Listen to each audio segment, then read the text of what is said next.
Dear students, in the last lecture we have seen that the shape of liquid drop on a solid surface and the factors affecting the angle of contact. Today we are going to see excess pressure across the free surface of a liquid. We have seen that every molecule on a liquid surface experiences a force due to surface tension, and they are tangential to the liquid surface at rest. The direction of the resultant force of surface tension acting on a molecule on the liquid surface depends upon the shape of the liquid surface. Glass कंटेनरमध्ये जर आपण kerosene घेतले तर त्यावेळेस liquid सरफेसचा shape हा concave असतो आणि त्याच ग्लास कंटेनरमध्ये जर आपण लिक्विड मर्क्युरी घेतले तर त्यावेळेस लिक्विड सरफेसचा शेप हा कॉन्व्हेक्स असतो. हे आपण आधी पाहिलेच आहे. मग आता या फोर्समुळे लिक्विड सरफेसच्या बिलो आणि अबोव जे पण मॉलिक्यूल असणार आहेत त्या ठिकाणी प्रेशर किती असणार आहे याविषयी आपण माहिती पाहूया. Consider a liquid in a container which form a plain liquid surface as shown in figure. आता आपण दोन मॉलिक्यूल कन्सिडर करणार.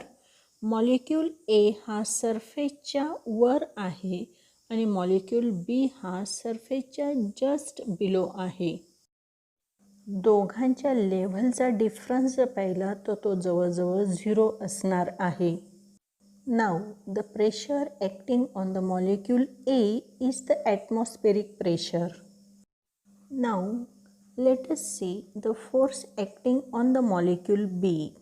Molecule B वर ॲक्ट होणारा फोर्स हा कोहेसिव्ह फोर्स असणार आहे due to the liquid molecule. आता बी मॉलिक्यूलच्या राईट हँड साईडला जे लिक्विड मॉलिक्यूल असणार आहेत त्यांच्यामुळे त्याच्यावर ॲक्ट होणारा जो force due to surface tension and which is tangential to the surface we represent by the vector. Similarly, the force acting on the left hand side is also shown in figure.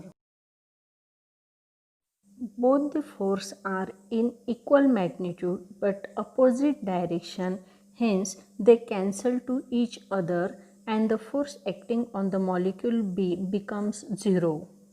मग आता molecule B वर force due to surface tension of liquid act होत नाही आहे. त्यामुळे ए मॉलिक्यूलला जो pressure असणार आहे तोच बी मॉलिक्यूलला प्रेशर असणार आहे कारण की दोघं जवळजवळ सारख्याच लेव्हलला आहे. ए मॉलिक्यूलवर ॲक्ट होणारा जो प्रेशर असणार तो ॲटमॉस्फेरिक प्रेशर आहे. त्याच पद्धतीने आता बी मॉलिक्यूलवर ॲक्ट होणारा प्रेशर हा सुद्धा ॲटमॉस्फेरिक प्रेशर असणार आहे आणि दोघांच्या प्रेशरची व्हॅल्यू ही सारखीच असणार आहे.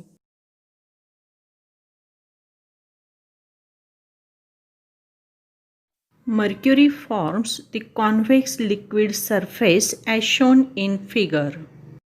Molecule A is just above the convex surface and molecule B is just below the convex surface of liquid and inside the liquid. The pressure acting on the molecule A is the atmospheric pressure, and due to this atmospheric pressure, Fa is the force acting on the molecule A. This force is in the downward direction. Now let us see the force due to surface tension acting on the molecule B. These forces are tangentially to the liquid surface. या दोघही फोर्सचा resultant force जो असणार आहे beaver त्याची direction ही vertically downward डायरेक्शनने असणार आहे. आता beaver act होणारा फोर्स हा दोन प्रकारचा असणार आहे. एक force due to atmospheric pressure and second force due to surface tension. Both the force are acting vertically downward direction and that is why the pressure at the point B is greater than the pressure at point A. यावरून आपणाला दिसते की ए मॉलिक्यूलवर जो force आहे त्यापेक्षा बी मॉलिक्यूलवरचा force हा जास्त आहे आणि त्यामुळे ए मॉलिक्यूलवरचा प्रेशरपेक्षा बी मॉलिक्यूलला प्रेशर जास्त असणार आहे. केरोसिन किंवा वॉटर ग्लास कंटेनरमध्ये घेतले तर त्यावेळेस कॉन्केव्ह लिक्विड सरफेस फॉर्म होतो हे आपल्याला माहीत आहे. Consider the molecule A and B. The force acting on a molecule A due to the atmospheric pressure is in vertically downward direction. Now let us see the force acting on the molecule B.